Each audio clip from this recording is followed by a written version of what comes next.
Eu converso aqui agora com o Marcos Linhares, que é escritor, agente literário, jornalista, brasileiro, fazendo participação aqui nessa feira de livros tão importante para todos os brasileiros em Nova York, com esse tema aqui, Crime in the Heart of Brazil. Marcos, como que foi para você a experiência de escrever esse livro?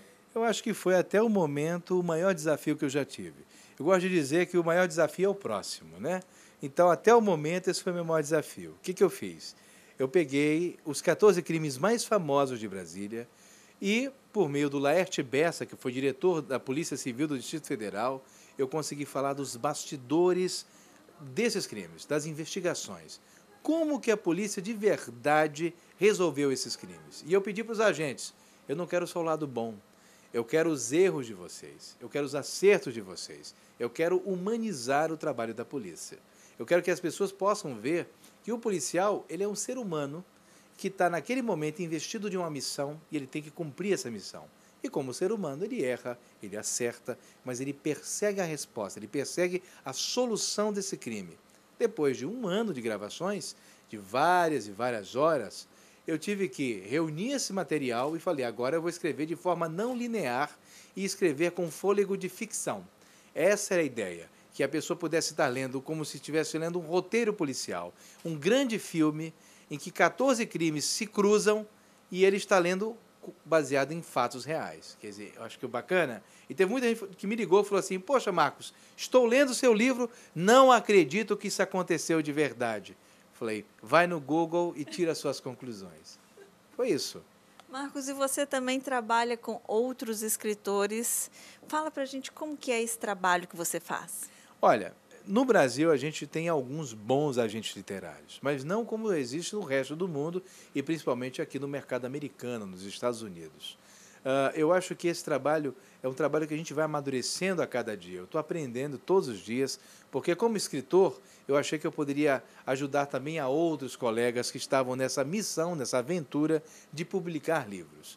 E tem sido muito bacana, a gente tem conseguido contactar algumas editoras nacionais, internacionais, e a gente luta pelo nosso escritor.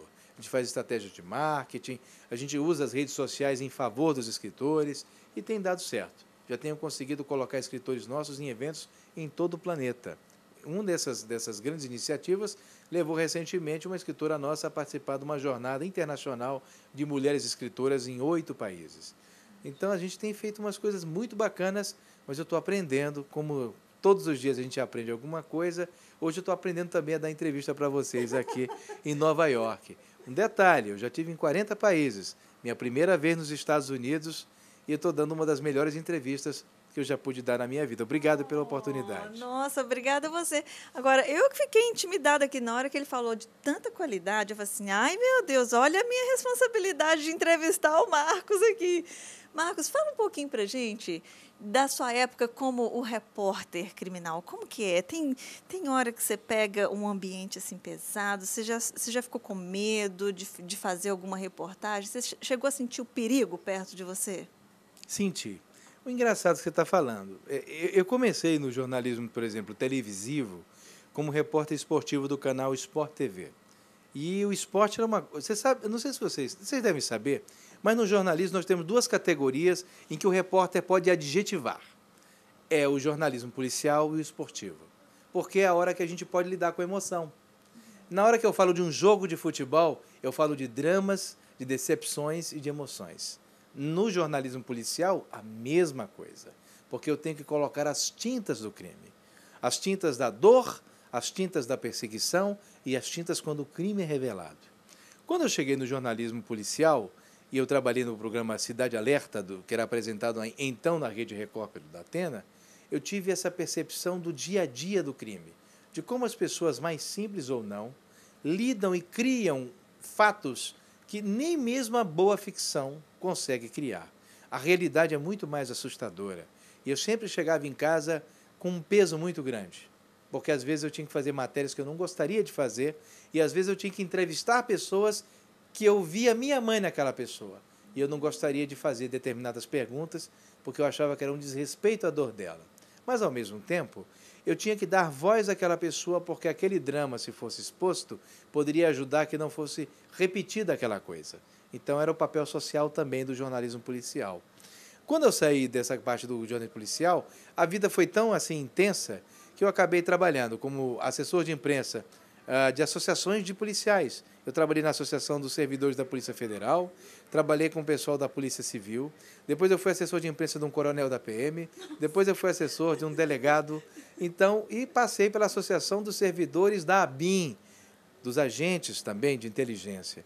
Então, meus amigos sempre falam que eu sou, acho que sou um dos poucos caras que nunca peguei no revólver na vida, graças a Deus, porque o meu cano é feito por uma canetinha que, às vezes, em quando, né, a gente dá os nossos tiros, mas eu nunca peguei em arma, mas passei 10 anos da minha vida trabalhando para policiais e com policiais. Então, acho que isso dá uma maturidade para a gente começar a entender um pouquinho o mundo ao nosso redor. E quando eu trabalhava com esse pessoal da polícia, eu também fui trabalhar com assessoria do pessoal do Tribunal de Justiça do Distrito Federal. E quando eu estava no Tribunal de Justiça do Distrito Federal, é que eu conseguia ver como as engrenagens funcionam ou não funcionam.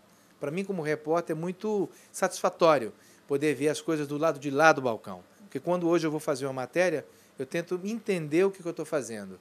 Eu acho que uma grande parte dos jornalistas nossos devia se preocupar com a responsabilidade do trabalho que faz. Estudar mais a sua pauta, estudar mais quem vai entrevistar, para a gente não cometer alguns exageros, porque, como toda profissão, a gente erra. Só que o nosso erro é difícil de ser consertado. É isso. E a responsabilidade, a gente sabe assim, a responsabilidade, o poder que a mídia tem de levantar e de destruir também as pessoas. Quer dizer, o nosso recado aqui, eu vou pedir aqui a permissão do Marcos para a gente fazer uma parceria nesse pedido para todos os profissionais de ser consciente no que está fazendo, né, Marcos? Respeitar o próximo, né? E respeitar. Porque tem hora que, quando acontecer uma coisa errada, quem pode ser a pessoa prejudicada pela entrevista é você. Obrigado. Marcos, muito obrigado pela sua participação mais que especial aqui no Veja TV. Fiquei muito honrada com a sua participação. Eu agradeço pelo espaço. Espero no ano que vem voltar para Nova York para lançar meu novo romance, que é sobre Tiradentes, é um romance histórico. E aí eu espero estar com vocês novamente aqui, podendo usar esse espaço maravilhoso do Veja TV. Muito obrigado. Obrigada.